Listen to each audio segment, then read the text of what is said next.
Here's a quote that I like a lot. I can't remember which actor said this on a talk show, but he said, "The fear of marriage is the fear of death."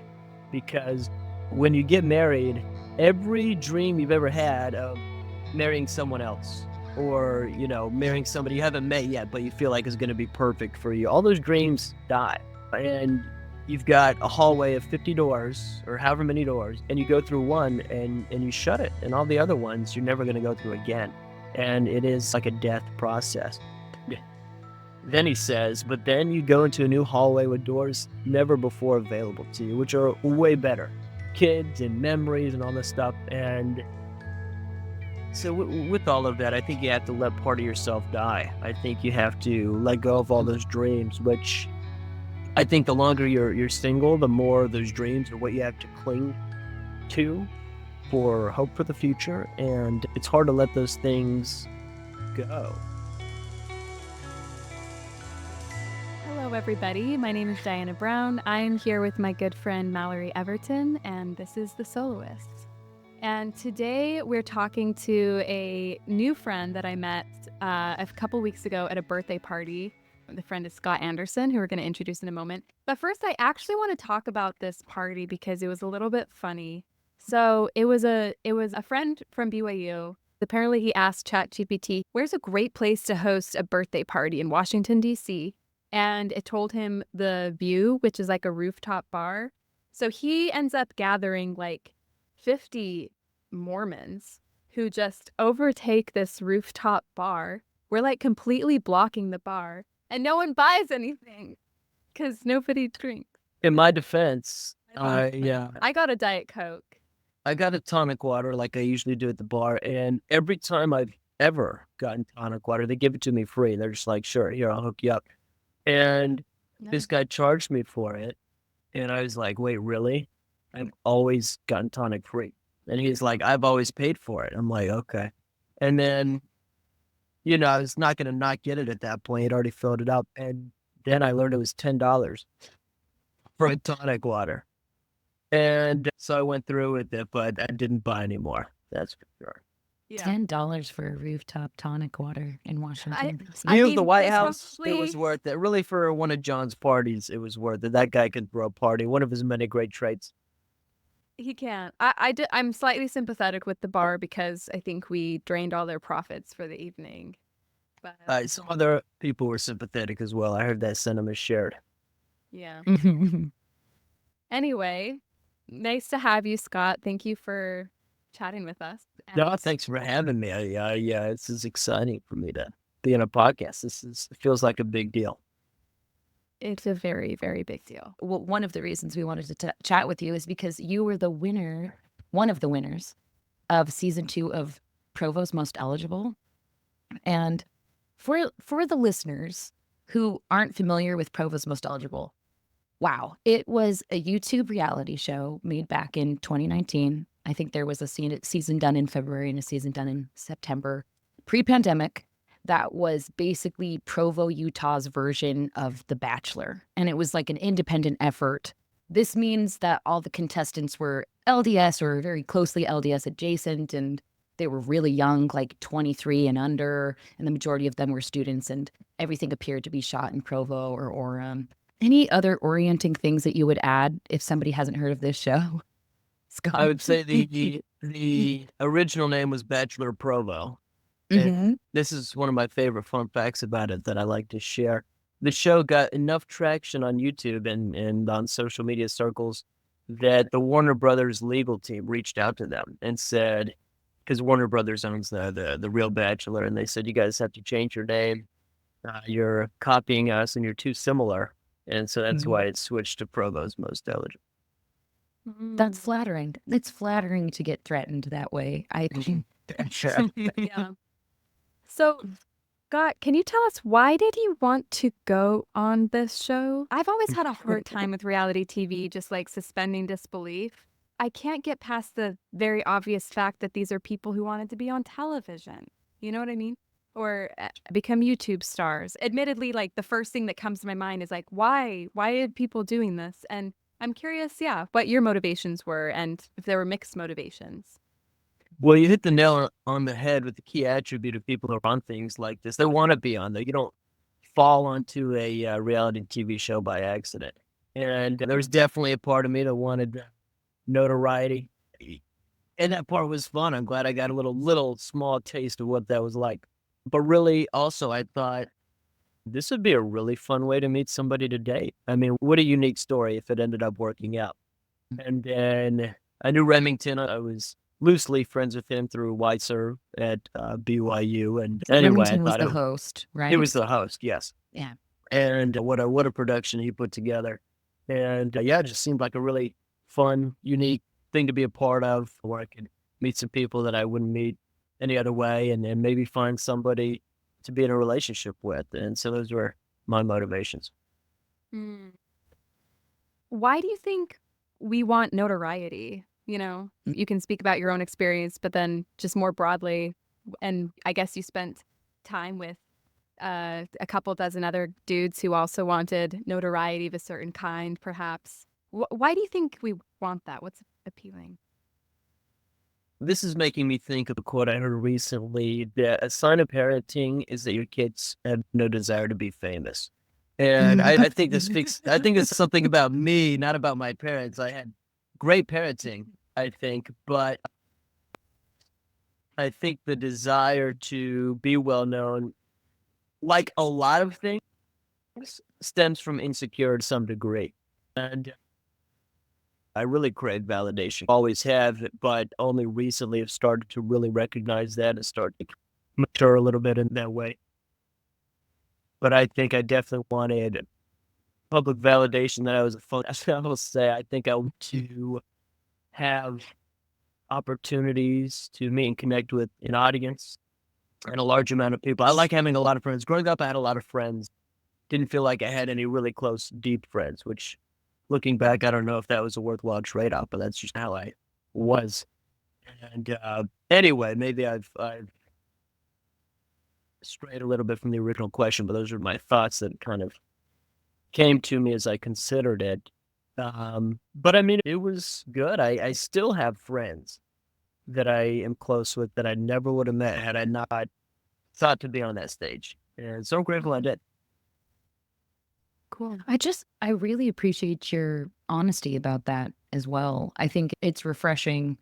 And I'm curious, do you think, just given that one of the topics we're discussing is dating in general, when it comes to validation, have you found that the validation of a partner is enough?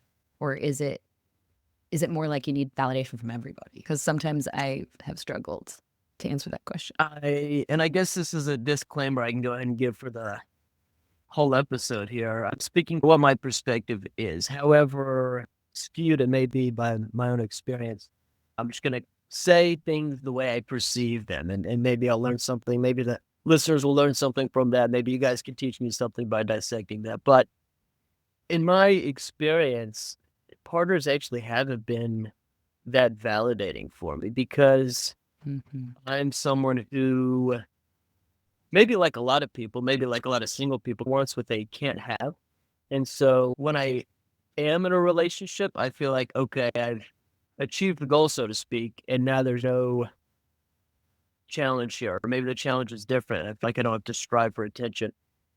And in a way, that makes the relationship a source of validation, because I want to go from people who don't, which is to say somebody who's maybe shooting me down if I'm pursuing them. So, hey, my experience, partners have been validating. I think in a healthy relationship, they would be validating. And maybe once I get into a more mature relationship, then that's what I'll find. Man, how interesting you said that, because you weren't just a contestant. You won your season of Provo's Most Eligible. So there were 3 women who were supposed to select among a group of men, but you were the one who Ellie chose, right? And so you got not only like the most airtime of the guys, but you also got the woman's ultimate validation, right? And like, I just rewatched today, and that little speech that she gave you, Wow. knew from the start that you were what she wanted, and it was quite interesting. But anyway, that's just to emphasize that probably taught you a really powerful lesson about how it feels to get what you wanted, right? Like you won the show. And then how interesting your wrestle about, like, was it enough? Anyway, thank you for your honesty there. I think that's really, really self-aware and not an easy conclusion to come to. It's haunting a little bit. Well, you sing long enough and you have a lot of time to reflect. So I'll just say that's probably how I arrived at the conclusion. We get it. It's why Can we just unpack your experience? Like, what was the experience like? And then, if you don't mind, going into what it was like with Ellie. But I'm curious about your whole.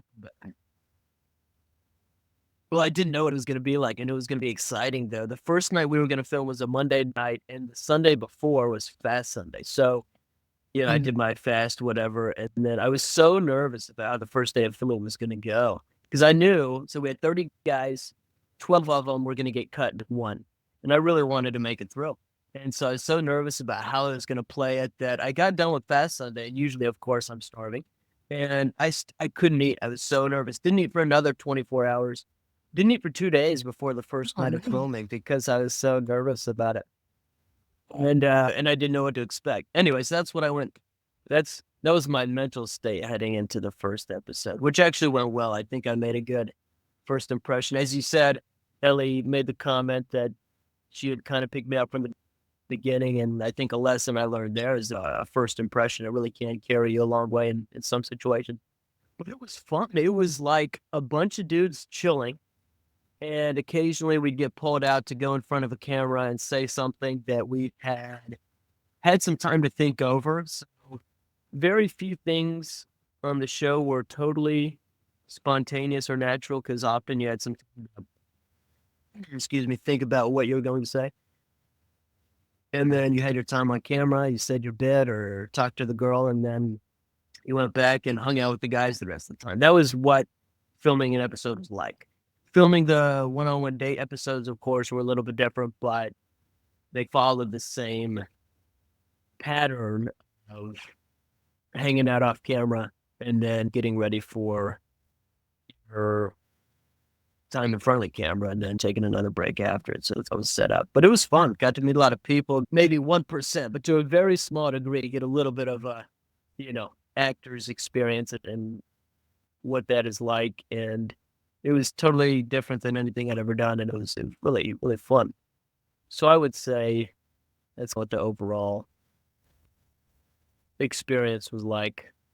I'm curious, just based on what you just said, watching it, like especially that first day, the rejection that everybody experienced. It was like, oh my gosh, like it seemed so horrifying. Not just the 12 who have to leave, but actually also the girls. Just listeners, there were 3 women on Provo's Most Eligible season 2, and then the men were like split up into teams, and so it was like you were kind of watching 3 versions of The Bachelorette at the same time. But in order to match the men onto the teams, those women were also rejected if they picked a man, but he wanted to go with the other girl instead of her. And so it was just like, to me, was this more like a more heightened and painful version of the actual dating market, or was it less painful because you knew it was all for the cameras? You know what I mean? No, I think it was more, if not more. And Sure. One of my roommates put it very well. He made this comment after the finale, and it was like, he said, this show is like anybody's relationship, except it's just broadcast to the public. So the rejection, the competition, all of that stuff happens. Nobody ever sees it all. And the show exposed all of that. And yeah, I think when those emotions and those experiences are cast in the public light, it can heighten it for sure. I guess I didn't really experience the rejection side of it, but I'm sure that felt a little bit heightened. And I think the excitement for me was heightened for sure by the public experience of it. So I guess the just very direct question is, why didn't it work out with Ellie? Oh yeah, I used to be able to spit out this answer pretty easy. Everybody asked. I'm sure that was there were crazy. 3 things. Yeah, a lot of people asked, and I mean, there were reasons that I thought about while we were dating that came up that I realized were the reasons for the outcome. Anyway, we just weren't compatible. One, we were in really different places in life. I was graduating college, getting ready for the next thing, and she was a year out of high school, maybe. She was 19, I think, and just at a different stage in her life. And then we didn't really have any common hobbies or interests or anything, so spending time together got, like, a little boring after a little while. And anyway, we weren't compatible, but it was hard to determine that on the show because all the Mm. cameras are around. It's exciting, it's more about the experience than it is genuinely getting to know somebody, which is not really possible to Yeah. do in the show setting. But I'm glad I gave it a shot. I watched the Q&A after the season finale where the 3 girls, who none of them stuck with the men that they chose, but like they were being interviewed and they spoke with everybody. It was quite interesting, but that seemed like a common refrain was that like, oh, well, I guess I could have brought that up on the show, that was going to be an issue for me, but it didn't occur to me at the time. And it was just like this rush of excitement. And we didn't, you couldn't really tell what was going on. But I was struck with like you and Ellie were saying that you loved each other. Was that something that felt a little bit forced? Did you feel pressured into that? Like where or was it Yeah, I something pressured that myself felt into I always I mean, I tried to be genuine, but I definitely because I knew it was this kinda last moment on the show where, because I know the scene you're talking about. This is the final show where it comes down to the last 2 guys, and you're you the winner or second place is what it comes down to, and so it was kind of a big moment, and I remember I did say that, and in my experience, when you tell somebody you love them, immediately after you said it, whether it was premature or not. You feel that, at least I felt it in the past, and I did feel a little premature, and it wasn't that I wasn't on track to really feel that way. I was already starting to feel that way, so I don't think it was disingenuous completely. To some degree it was. Kind of the finality of the show and the excitement of that final episode definitely pushed me to that point when maybe outside of the show. this was a comment that Walker made when he was asked like something about I think it was like why he didn't bring things up or something like that. Like but basically came down to the same question like why weren't you your most genuine, authentic self? Like why would you dare say something you didn't mean or withhold something that you needed to say? And he was like, well, the whole thing was a show. It was like an experiment with seeing if you could make a relationship happen. Like and I thought that was insightful actually, even though it was kind of this moment where you felt like you were supposed to be like, "Oh, he's genuine self." I was like, that actually is sort of the fun of a dating show is I think like all of us wish we could figure out a formula for love, right? Like it is so complicated. It's a game that can't be hacked. So I think that's what's so appealing about shows like The Bachelor or Provo's Most Eligible is like, can you put these people in an artificial environment where you can make love happen? And anyway, so that's just to say I can appreciate why the point is to experiment. The point is to sort of push yourself into situations that you wouldn't normally be. And so I can understand where the boundaries of being perfectly genuine and disingenuous get a little bit blurry. So. Yeah, I would say in the reality show setting, there's you, and then there's the character version of you, and then there's the relationship, and there's the TV version of the relationship. And Yeah. while you're filming, it's hard to separate the two. Mm-hmm. I mean, talking about the sort of artifice of a reality show and how much excitement there is, of course, some of it is because of the validation piece and wanting to win. I can only imagine. I don't want to come in second on a dating show. I want to be the most lovable girl in the world. Of course I do. So I completely understand. I kind of mark when I got home from my missions, the beginning of the stage of getting in shortly toward marriage, I guess. That's been The big 7 leagues. years. I'm still thinking about this. Still don't have an answer. So this isn't going to be well formed, but I think lack of preparation is the big one for me. I didn't grow up dating very much at all. Didn't gain any experience. I had a lot of my first couple relationships were a little just not, I just didn't, I had a low emotional IQ, that's for sure. EQ, I guess they say. Um, and I think despite how well-intended I may have been, I think I hurt some people. I know I hurt some people, and I still feel bad about that. I honestly didn't know any better, which is sad, but it took me a while to gain some experience in how to have a relationship. And still to this day, I'm developing in that area. It's a real deficit of mine. That's part of it. Part of it is feeling like okay, here's a quote that I like a lot. I can't remember which actor said this on a talk show, but he said, fear is what I'm getting at. Fear is an element, I think, of why I'm not married yet, one of many elements. And he said, the fear of marriage is the fear of death. Because when you get married, every dream you've ever had of marrying someone else or, marrying somebody you haven't met yet, but you feel like is going to be perfect for you, all those dreams die, and you've got a hallway of 50 doors or however many doors, and you go through one and you shut it, and all the other ones you're never gonna go through again, and it is kinda like a death process, and then he says, "But then you go into a new hallway with doors never before available to you, which are way better, kids and memories and all this stuff," and so with all of that, I think you have to let part of yourself die. I think you have to let go of all those dreams, which I think the longer you're single, the more those dreams are what you have to cling to for hope for the future, and it's hard to let those things go. And so I've had trouble, I found, even when I'm in relationships, with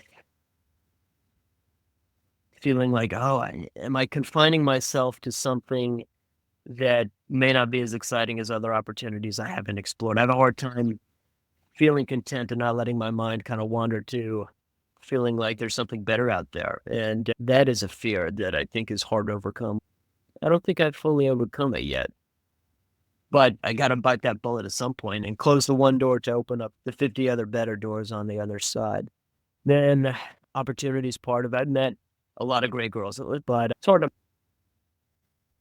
compatible enough with that you feel like you could marry them. Anyway, yeah, those are my current thoughts on it all. And I'm sure I'll have more current thoughts over the next however many years it takes.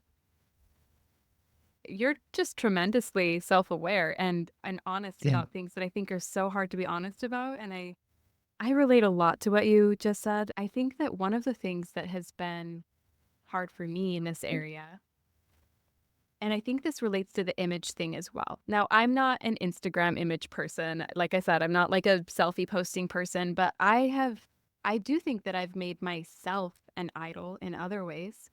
I've always had a very, very strong sense of self and also a strong sense of like vision. And in some ways, I feel like this was given to me by like our church context, right? Like it really was this kind that can give you like a grand picture of your life. And my grand picture was looking very different than a more traditional, like, oh, I'm gonna marry the coolest doctor or whatever. I was always like, no, I'm gonna have this adventurous life where I live out the gospel in novel contexts and I'm like bridging cultures or whatever it is. Like I had a different version of it, but it's still kind of grandiose. And I do think one of the things that I think about when I'm like, okay, but why not that person? They're really great. And I'm like, I don't know. They just don't fit into my story. And I think that my story is an idol. And Mm. the more that I reinforce that, it's so hard to put it down. But I do think that that's probably been a huge, huge obstacle for why I've passed over certain people is they just don't fit into the sort of story that I've felt not only like my life is supposed to tell on some kind of secular level, but I think this is where it's been hard and genuinely confusing is even on a spiritual level. I've in some ways felt like I'm supposed to be living out this certain thing, right? Where like I have a person who's in the same field or who reads the same things and who's in part of the same kind of cultural conversations or just something like that. And I don't know if that's right. It's just something that I try to keep open to, but I think it's more important to be with life than to think about the image of it and to think about how it looks. And the good part of my vision is doing that, right? Like I don't think these things are mutually exclusive. The things that I want to do with my life and the things that I care about and like the image of it. But I do think that there are times when maybe I could have received what I was going after in an unexpected way. Beautifully put by both of you. I'm going to be haunted by and captivated by both of those ideas for a long time. I'm constantly at war with this kind of thing because part of me wants to make sense of my dating history and my long-term singleness by pointing out all of the ways that I could have done better in the past and the things that I really need to learn, and that'll lead me to my next future. And then the other part of me wants to just embrace that this is exactly the road I was meant to walk, and that there's so much love and grace here, and that it's not about us like needing to figure out or solve some kind of equation or problem, that we are the problem and we've been the problem this whole time. But it's not lost on me that the longer you're single, the more that, like you were saying, Scott, the more you may be attached to the idea of a certain type of life or a certain type of story, because that is literally the blanket you put on at night to feel better. Or even just, oh yeah, I like how you wrapped up that comment there. It is the blanket. And maybe it's not even just a single vision, but just possibility of any vision. Anything is possible. And then you get married and it's like, this is your one person. And I think the death of those possibilities is as tough as the death of a well-defined vision that, may not be compatible with the person you decide to end up with. Honestly, maybe this is Pollyanna-ish of me, but I hope that it's actually, there's a good argument here to be made about the fact that aging does this to you anyways. Like, this will happen to you regardless, whether it's in the dating context or it's just the fact that you start to get old enough that you'll probably no longer be a professional ice skater, or you probably won't be an Olympian. Like the doors start to close as your body kind of moves out of certain phases, or as you start to be like, I've lived here for a long time and maybe I'm going to stay here for a long time, which means I won't live in every country, which I pictured at one point when I was a teenager. You know what I mean? It's like, as you get older, you have to grapple with the finite nature of your one path, the one thread in the multiverse that you happen to be living on or whatever. And like, I think that relationships, like it's possible that they'll be much richer with, like, for the people who do partner up later and are already having to grapple with those deaths and recognize like, oh shoot, I'm only here once and I am going to fully die at some point. So I better embrace each moment of this and let these deaths fall away and embrace what's here. And embracing what's here means letting everything that isn't here die, And I'm hoping, and I have a lot of positivity and optimism about the idea that means these relationships can actually be really beautiful as we get better at letting things die. And we're already doing it, I think that's right. And Mallory, I really appreciated your amendment on the direction that we were going, because you're so right. It's so easy to slip into that. And that's what's wrong with me. I figured it out again. And that is also a blanket that consoles me. Like, so true. 100%. I'm very comforted by having a new theory for what I have done wrong.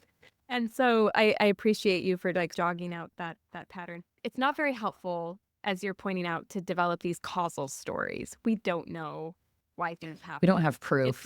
We don't have proof. I think what is valuable about this conversation, though, is like thinking about the things that just feel sticky, like we've got a sticky attachment to them. And as you're saying, whether it's on this like marriage question, or are your expectations too sticky and you need to let those go, or just like life things, let go of the dream of living in Lithuania or whatever. Yeah, but that basically aging is death. Like its doors closing, and there's grief at every stage. And anyway, whether it's on the marriage question or something else, it feels like that's something to figure out how to let things die. Scott, I'm curious about your sort of post Provo's Most Eligible experience. There's a couple different ways I feel like I could frame this question, but I guess one of them is that I feel like if you could go back and give that version of yourself some advice, do you know what you would say after the years that you've experienced since? This is a good question, which I really haven't thought about. Well, yeah, I don't.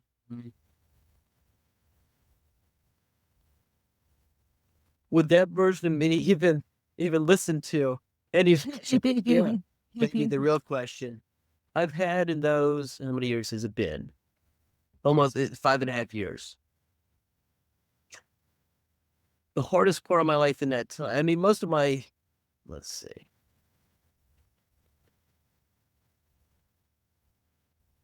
the professional and educational part of my life has followed a pretty stable path forward in that time. I wouldn't have much advice to give myself in that because that's worked out nice, thankfully.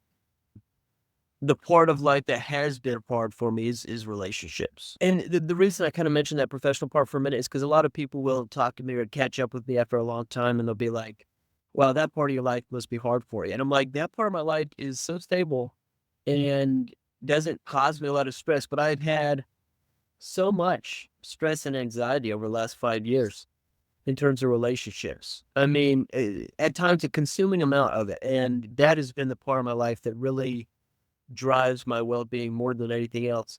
And I I mean, I'm the reason I don't have like clear things to say about this is because I'm continuing to process it. I'm thinking about it now and trying to sort through it. But I would want to give, I don't know what advice I would give, but I would want to give advice about navigating dating in some way that would make me less anxious about it, more genuine about it, more comfortable just being myself. And hopefully I'd be able to tell myself something that I would listen to and that would have saved me and some other people a lot of grief, I think, because it has been hard. I just think it's so beautiful what you're saying and to be able to sit with moments of appreciation for where you've been. And I've just been, yeah, really pleasantly touched by how open you've been about the difficulty of making sense of some of these things. And that point too is really lovely. Like, would I have even listened back then? You know, and I think it speaks to like, we really can't be anywhere other than where we are, you know, and maybe in some cases you can really expedite learning and growth. But I mean, it really sounds like you've done a lot of work in this area and that you've just been open to like the learning that's been available to you as little things have opened up. No, thanks for saying that. I've tried to learn, and so I appreciate you saying that. Yeah, I think you're really working through these questions in a beautiful way. And I always find it hopeful. I haven't asked you, but dating mostly people in the church community right now? Is that sort of the where you're dating at the moment? So glad you asked. I have definitely ventured outside the church, not with long-term intent, but just to keep myself in the game, so to speak. I've realized, I think this is an important thing, maybe for anybody listening to this. Your thoughts about dating change when you're actually dating. And I think they evolve and mature and become more grounded in reality. And so one thing that I've done is wherever I'm living, I'll get on Hinge and, just go out. I'll learn. I think all that you need, let me see, I'll say it this way. I think as long as somebody has, in my case, as long as a girl has one thing about her that I'm attracted to, her personality, maybe she's funny, maybe she's nice, I don't know. Maybe she looks really good but has no other good qualities, I don't know. But as long as there's one thing you're attracted to about them, you can learn something from that date. And so I think on my experience dating outside of the church, there's been almost nothing with, I think two exceptions, almost nothing that had any long-term potential. But I still learned a lot, and I noticed exactly what I said a minute ago, which was my thoughts about dating changed and matured into something so much more healthy, so much more real, so much more able to influence my thought processes and decisions toward actually looking for the right thing, being ready to move forward with that, and really making progress toward marriage at some point. So I would say, I don't remember what the actual question was, but I would say for anybody listening, like, just go date people. You don't have to like them that much or marry them, but your thoughts about what you actually want are going to be a lot better. I think there's value in dating people outside the church, especially if you're living in a place where there are not a lot of options inside the church. And along with that, if you're in a place where it's not the culture of the locale to shotgun date, like go out with a lot of people in the church. You can do that in Utah. Maybe in Arizona. There's not a lot of other places where at our age you can just get a lot of dating experience with different people and learn from that. So you kind of have to go outside the church to create the numbers to have the learning experience. So that's kind of driven me to get experience outside the church, which has been good, but which has not led to anything I would consider long term necessarily. When you say shotgun date, you mean like date everybody in your ward, right? Like go out with everybody just once or something like that. I mean, go out with a lot of different people in a short amount, like maybe in a month. Gotcha. We go out with several different people just to, see what's out there, get experience, and get yourself out there. You just can't do that in the church scene in a lot of places outside of Utah. It doesn't work. Everybody knows who's going out with who, and really it's a dangerous game to play. It's just not. It's not feasible. It's not effective, and it's counterproductive. I think there's a lot of very practical wisdom there. And yeah, we've ragged on the apps plenty, but I think it is such a good way to just it's low stakes and to just stay in the game. And you know why people are there. Like everybody's there for close enough to the same reason that, that part's nice at least. You've ruled out, people who aren't trying to date. Yeah, people who have no intention of actually being open enough to even talk to someone on a date, I feel like I've been experiencing that over the past year, especially as I've just recognized that if I'm at least talking to somebody, I'm continuing to hone my skills and continue to kind of keep my energy open and like remind myself to flirt and have fun when I'm in a line at the airport or whatever. It means that I like the way it keeps me open to life and what it might offer. And to continue to date, even if the men in my like community, like whether it's a church community or work community or whatever, if those people aren't interested, there are people who are expressing a general interest in general people. And it's nice that we have that option to keep our fires going. You know what I mean? Absolutely. Absolutely. I think momentum is a principle that really applies here. It is hard to come off the bench and play a good game. So if you're going on some dates, dating is a skill, right? Even if you go out with somebody you're perfectly compatible with, if you've been in the game, if you've been going on dates, you're more likely to, have you define success. You're more likely to have it if you have some momentum.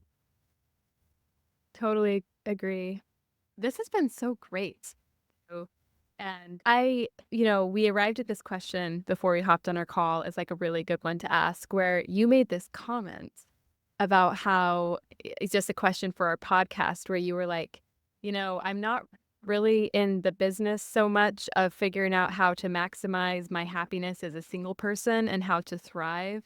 I really do see this as a state to be. And I'm curious if you could talk about that, because that is something that just in our experience talking to people about this podcast, we find to be very gendered, that men really do not want to talk about thriving as singles. Generally speaking, obviously there are plenty of men who do, and who I think like just out of maturity, like life has brought them to face that question again and again. And meanwhile, women are like, want to jump at the question. And it's been, in our experience, a lot easier to find female guests who are like, I totally vibe with the impulse of that podcast. I wonder if men tend to have more shame around singleness, and women for some reason, yeah. They both do, but then maybe more, especially in the church environment where we're expected to take, well, I mean, maybe not globally, but most places in the world, the expectation is we take the initiative. And so if we're single, it's almost as if, we're not trying hard enough, almost. So I'll say this to what you were just saying. I think the differences in those perspectives make sense in one way, but not in another. The way I think they make sense is what I was saying, that guys tend to initiate culturally. And so we feel the need to get things moving. And the flip side to that is girls have opportunities come to them to a degree they do not come to us. So to have kind of the same amount of activity in the dating world, we have to put in more effort on average. So I think that's the way what you said makes sense. Because a girl can go about her life being single, and opportunities are probably still going to arise in a way they would not arise for us. The reason I think it almost doesn't make sense, and I don't know if this is a touchy subject or not to the audience or whatever, but it's definitely something me and my friends talk about. So I'm gonna bring it up and share my perspective, however it's received. And the reason I think it almost doesn't make sense is because of the biology of it. And like it or not, fact of the matter is women have this sort of biological clock that they're facing in terms of fertility if they want a big family, which of course in the church is the cultural norm in a lot of ways. And so I would almost wonder if the sense of urgency, it seems like the sense of urgency is opposite of what the biology would dictate it would be. And I don't know the reasons for that. I don't. Maybe it relates to the first reason I was talking about in terms of kind of cultural expectations and how opportunities arise. But it does make me think. And I will say I'm pretty glad now that I'm in my upper 20s, glad that I don't have this ticking clock to worry about as much as women do. So, can I just clarify what you're saying to make sure I'm getting it right? Please. So, the part that feels confusing is given that women have a biological clock, you would expect women to be more afraid and maybe more ashamed of singleness because the consequences are weightier or like they come sooner in terms of like doors close sooner for women than they do for men. Biologically, yes. And you use the word ashamed, which I'm almost hesitant to embrace that as what I'm saying, but no, I don't know and that that that's is. the word And either. really, Yeah. urgency is what I'm going for here, but I think that plays right alongside it. That so I would expect, and that is what I agree. Well, I guess my theory for this would be I think because the questions maybe face women sooner, we have to process it more quickly. Maybe that's why. And because I think we all go through an arc where we're like, okay, gotta graduate. How do I graduate? And then eventually you start being like, do I believe that I will graduate? Will I? What if I don't ever graduate? And what does that mean? And Are you I talking think, about graduating from being single? yeah, To clarify. Okay. should have clarified that. Yeah. And I think we just get to that question sooner. My friends and I joke in DC that it feels like men in DC don't even encounter this concern until they're 35. Like that's when they start feeling like marriageable because before that, obviously speaking in generalities, it feels like that's not even on the table. And then that's so frustrating because by 35, women are like, oh, I've done like eons of grieving already and just like letting things go. And I think men in the church, it's a little bit younger and there's more pressure, but I think those things are very real. And the last thing that I would say is I think too, there's this isolationist tendency in men where I don't know that they would see the value of something like going on a podcast and talking about how they've learned to maximize happiness as a single person or how to thrive. But for me, like I see things like this as how I connect and how I mother and like a different kind of channel for the kind of love that I want to give to the world. When Mallory and I found each other and started talking, like I have that impulse and that's a way of like gathering and connecting and figuring out how this experience it does connect me to other people and being able to talk about it makes those connections and relationships real. So it feels like a very relational work.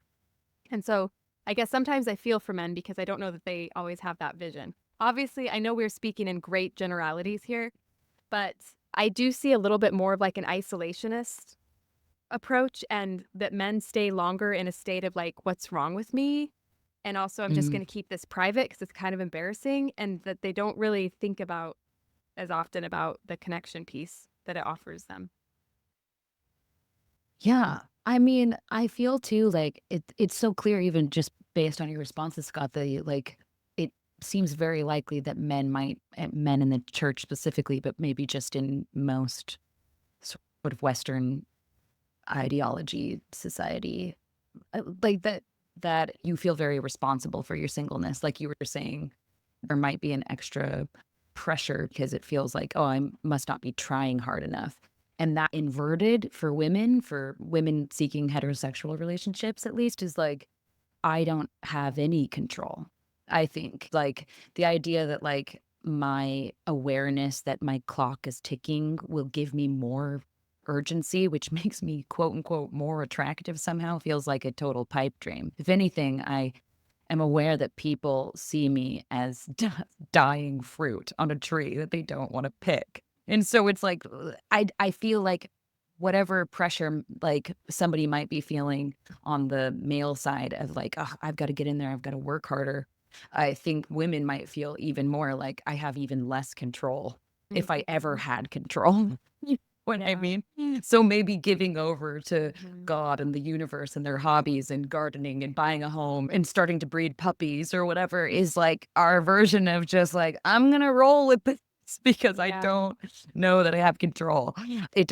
I don't know if that makes any sense. If I just sound like a cookie lady. Like the answer it has to get spiritual really fast. Because, and like your answer, Scott, about like, hey, stay in the game, keep going on dating apps, all of that. Like to women, I would say yes. And like, well, and I think should be true for men, but I just think the question is forced more for women. And you have to get spiritual about it. You have to tap into something deeper about what brings you alive and what a lovable, livable life is going to look like, and start picturing something bigger and give it to God. I really appreciated each of what you just said. I think it's a tough balance to strike. Let me back up before I say anything else and just say, I totally see the value in what you're saying. If you were to make, especially as a female, finding a partner and getting married your whole goal and your whole vision, it would be debilitating for things not to be going the way you want. And if you have nothing else you care about that brings you value, that brings the world value, that helps you connect with others and serve them, that would be a dark place to be. So I definitely see the value in cultivating that part of your life as a woman, as a single woman. The balance that I think is the tough one to strike is, where do I put my action? I'm thinking through this as I'm saying it, so I don't know how much sense it'll make, but there's only so many hours in a day, so much effort we can give. How do we allocate that to being happy as a single person, finding meaning there, like we were just talking about, versus maximizing every chance I have to find a partner and get married, if that's what you want. And sometimes those overlap, and you can pursue both aims. Maybe sports, or you join a sports team, you meet people there. Maybe somebody you could date, but also you just have a good time and find people to connect with, and you're achieving both of those aims. But I think I think there are times you have to pick where to put your energy, and it's hard to know, and maybe it's just in different eras of your life, it's right to put your efforts in one basket as opposed to the other. I know when I was living in Florida, there's a whole year I said, I'm not going to ask a girl out for a year. I'm just going to take a break from dating. I was so happy in that whole year. And I'm so glad I did it at that point in time. Now, though, I'm like, well, I think I could continue trying to just be happy on my own. That's not where I want to be the rest of my life, though. What can I do to maximize the odds? Because there are things you could do and maximize my odds of being able to find someone that I can end up with. And one of the ways I think about this, I thought about this, a few months ago. If I turn 50 years old and I have to sign a check when I turn 50 for the price of, at this stage in my life, finding the perfect girl for me, getting married, like, what would that be worth to me in the dollar value when I turn 50? This is just how I was, thinking about her one day. And I would easily, and let me back up, perfect girl, that doesn't exist, but somebody who is perfect for me or very good for me, very compatible, we'd have a great life. I'd be super excited about it. I would sign a check for $5 million when I'm 50 to have that now. 100% I would do it to that. And of course, I'd have to work between now and then to earn that much money and pay off that check that I knew would be But if it's worth 5 million to me in 23 years, you can reverse calculate with the time value of money what that would be worth today. I don't know exactly what it would be, 2 million, 3 million, whatever. But it's a lot of money. If that's what it's worth to me now, am I putting in that amount of effort now? That amount of time, I don't have that amount of money, but that amount of time and effort for something that would be so worth it to me in the future. Of course, I'm not putting in that amount of effort, but it makes me question, like, what can I tangibly do to maximize my odds? And there are things, and I'm trying to figure out what those are so I can make them happen. It's also hard to know what they are, but all I'm saying is I have found value in considering the worth of what finding someone would be, considering the value of what finding someone would be worth to me and pursuing it like it really is going to be that worthwhile. That's fascinating. That makes me feel like, am I escaping by relying a little bit on the spiritual solutions here? Because I think I just don't know what to do. And I think I'm also so fatigued. Yeah. I've used this language before. I feel a total stupor of thought as to like what will work. That it just feels like I've been like, oh. It's not like I don't try, but I definitely am not like hustling to figure it out. I hear you saying like you've really valued your times of rest, but that isn't that strange how much you would pay to have what you wanted, at age 50. But today it might look like spending more time on the apps or more time like calling somebody when you kind of just want to veg out, or putting more effort into a date rather than just being like, it'll happen if, there's probably various things that could happen that you could do and that maybe we could avoid. I'll be thinking about that. This feels like a classic never-ending battle of faith and works for me because we cannot escape the fact that we cannot control other people and we can't control this outcome. That's one thing that makes this so hard. It's so brutal. Yeah. It's so deeply brutal. And I think that the thing that comes up for me is that I have a sister who's struggled with chronic illness for years and years and years. So talking about questions that you wonder if will be answered, is like, will I ever be free of this illness? Is a huge question that many people have to struggle with. They're given like various solutions by Eastern or Western medicine, and then they have to try them sometimes for years and they don't work. And will it ever work? Will I ever be free of this ailment? And like, I don't love calling singleness an ailment, but I do think it's probably pretty common for people to feel that way about it. But when it comes to that kind of anxiety, which I feel like I've experienced like a decent amount of medical anxiety in my life, almost all you can do is just like schedule the next doctor's appointment. And then every time that anxiety comes up and you're like, I'm sick and will I ever get better? And have I figured it out? Or am I just on another like wild goose chase? It's like, I've scheduled the next doctor's appointment. And that's all I can really do today because I don't know if I'll ever get better. I don't know if I will ever, but I do need to schedule that next doctor's appointment. I do need to pull that next thread or try the next thing that makes the most sense to me, but I may never get better. I might not. People die, so I might die from this. But we have to live in that world. And it's a world that's both like faith and surrender, like every day. And yeah, I think singleness can be classified as some sort of ailment to some degree. I can agree with the line of reasoning there. This is a hard thing. Some people who are so qualified, such good people, will go through this life never getting married like they want to. And I don't know the value in comparing trials. I don't know if there's much value in that, but there is some degree of suffering and a lot of things that, the degree almost doesn't matter sometimes as much as this is something hard you're going through, whether it's chronic illness, whether it's being single when you don't want to be, whether it's any number of things that are hard to deal with in this life. It's what we signed up for. We knew mortality was going to be tough. We said, I'm going to do it anyway. And whether our trial is being single, whether it's having a chronic illness, whether it's wanting a family and not being able to get it, not because you're single, but because you have a chronic illness, you just can never do that. Or maybe who you're attracted to doesn't align with what is quote unquote normal. And you're dealing with that and those feelings. I can't imagine how hard that would be and how that may be a hurdle to the goal of the family you want or feel like you should want, or that whole deal.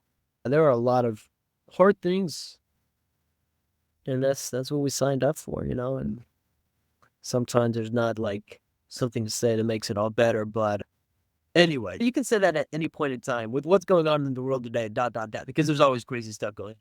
But when I do see terrible things going on, like this plane crash in DC recently, or the one in Philly right in the same week, and just see terrible things going on, this is what we signed up for with mortality. We knew it was going to be tough. We knew it was going to be tragic. We knew we weren't going to achieve all the dreams we wanted to and maybe have the family we wanted, or maybe we will get, but it's not at the time we thought we would, and we have a challenging time getting there. I do find some degree of solace in remembering that, hey, we signed up for this knowing it would be as hard as it was going to be. Yeah. I love that. And it feels like bringing it back to that very insightful comment you made at the beginning about how marriage is like death of a certain type, like closing doors. It feels like one of the challenges with this is how do you let the acknowledgement of death and like of real grief and injustice that's going to come, right? Like there will be lives that you do not get to live. And there really will be doors that you want so bad to open that just never open. And that's a kind of death, right? How do we acknowledge that and hold that and still live and live fully and love life and not give into some kind of despair? I think the more that we see death or feel that kind of grief, the more we just want to burrow in and numb and not feel and not try. And I hear that in this conversation, right? Of sometimes leaning into that, I'm just not going to bother with this. Like sometimes that's a way of giving up, right? And letting death have the final word. But like, how do you acknowledge all that there is to grieve and all the doors that remain closed and be sad about those and still figure out how to live vibrantly with the doors that are open to you? Scott, do you have thoughts on that? I'd love to hear your thoughts. No, I don't really. I'm just taking it in. I guess my thought is a lot of the stuff we're saying feels open ended, and because we're thinking about things that don't quite have answers, and it's almost like we're processing or meditating in real time here. And of course, the focus of the podcast is singleness, and that's open ended, and we don't have answers, but we're going through the process of reconciling with how life is. And I don't know. I guess that's the only comment I at the moment. Oh, I think it's lovely. Diana, just to your thought, sometimes I feel like a little comfort in knowing how limited our views are. You know, our context that we were born into, this time period, this church, this family system, all of these things, with the political climate, the pop culture climate, all of the things that tell us what beauty is, that tell us what success is, that tell us what a good life is versus what a tragic life is. I love to think about how God's view of that is so different and so unlimited, where we limits, and that potentially one of the things that we learn as we grieve these things we don't get is how to see just how beautiful our lives are as they are, and that we would never see if we just the thing that was according to all of the standards of beauty and success and victory that we were handed by society. And so we end up with this expansive view of life and ourselves and of each other. And so there's just something so real to celebrate in these creatures we're becoming by not getting what we think we totally need in order to have what we see as a good life. And instead, we end up being able to see a good life in something that we may have used to think like we might have seen as tragic before. And I find some comfort in becoming a more unlimited person. You know what I mean? Just riffing on this a little bit more, I think the goal for me ultimately is to forget about myself too, and to not be thinking about what I look like. Because sometimes this whole thing of like, who am I becoming? It's just another image. It's just another idol, So right? true. And it's true. Like, I think it's beautiful. Like, Scott, sitting with you in this call and you like acknowledging like your becoming process. It's so beautiful to have those touchstones in those moments when you realize like there is work happening. Like, my soul is being shaped. But ultimately, I just really just want to live in a way where I don't worry so much about myself and where I just feel like absorbed and able to love the projects that I'm working on and love the people that I'm with, and where I can kind of release what I look like on a cosmic scale or in anybody's eyes, and be in a flow state, I suppose, of life.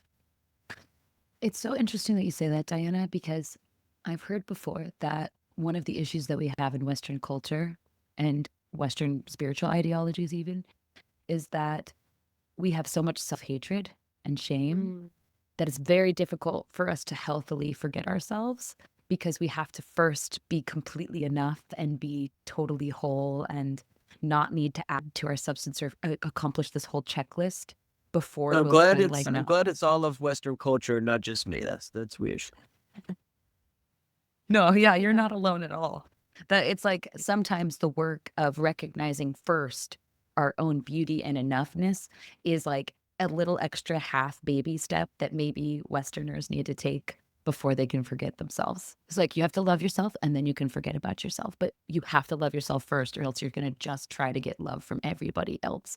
It's going to be so difficult to forget about yourself because you're just going to be like, I forgot about myself because I don't matter, you know? And I forgot about myself because I don't matter is so different than I forgot about myself because I've got everything I need, you know? I think it's really hard to forget about yourself when you feel like you're not enough. That's Yeah. probably the hardest because all you're thinking about is how you're not, how you're not enough or you don't measure up or whatever. I think this has been happening to me lately. There is so much value in messing things up, in doing something wrong, in being corrected, being coached, being told that you did something wrong. There is so much value in that. I think it is critically important to seek things like that out. And I get that at work all the time. I'm pretty early in my training and get a lot of stuff wrong. And at first, it was really hard for me to cope with that. And I'm really happy to say that I've made some progress to where if I make a mistake now, it doesn't bother me that much. Maybe just to tie this up with something extremely morbid. I have a friend who, she's a medical examiner, I think that's the term, but she examines corpses after they die to determine the cause of death. I asked her once, what is death and what is life? Like from a medical perspective, like what is the moment when death happens? And she was like, it's not one thing. Like life is an event. Life is all of these systems working together at the same time, and they start shutting down one by one. And I think just a lot of things that I've been hearing over the last few minutes in this conversation is how iterative this is, that there's not one formula. Sometimes you got to try harder, sometimes you got to relax. So, and you have to be moving constantly. And the point is the movement, the event, and being with life and this dynamism. And that's part of the experience that allows you to fail and make mistakes and learn and then dive back in. And anyway, just. And I think we should be careful to say, at least for myself, I've been talking, a lot of the things I've been saying have been in the context of viewing marriage as a goal. It's not a finish line. Of course it's not. And that's the beginning of a whole nother category of opportunities and failures and the whole same iterative process of getting better. It's just a category we don't have access to yet, but the failures there are going to be big. The lessons are going to be big. And it's just going to be a transition into a new phase of life where the growth continues. Yeah. Scott, you're so wise. And Well, I really appreciate. You've been asking good questions. We brought some wisdom out of each other. I've learned a lot from you too. This was great. I thought we were just going to talk about the TV. The reality show. But yeah, you This so was quickly. so wonderful. Yeah. Thank you for your generosity. Thank you for listening, everyone. If you would like to continue the conversation with us, we invite you to subscribe to our Substack. You can find us at thesoloist.substack.com. That will allow you to get an email in your inbox every time we release a new episode, and you can click just directly on the links to the readings and the things that we're watching, reading, and thinking about. It also allows for easy two-way conversation with us. Hearing from you all is honestly the best part. No matter how cliche it is, I know every podcast says that, but it's really true. So please subscribe, and we'll talk to you soon.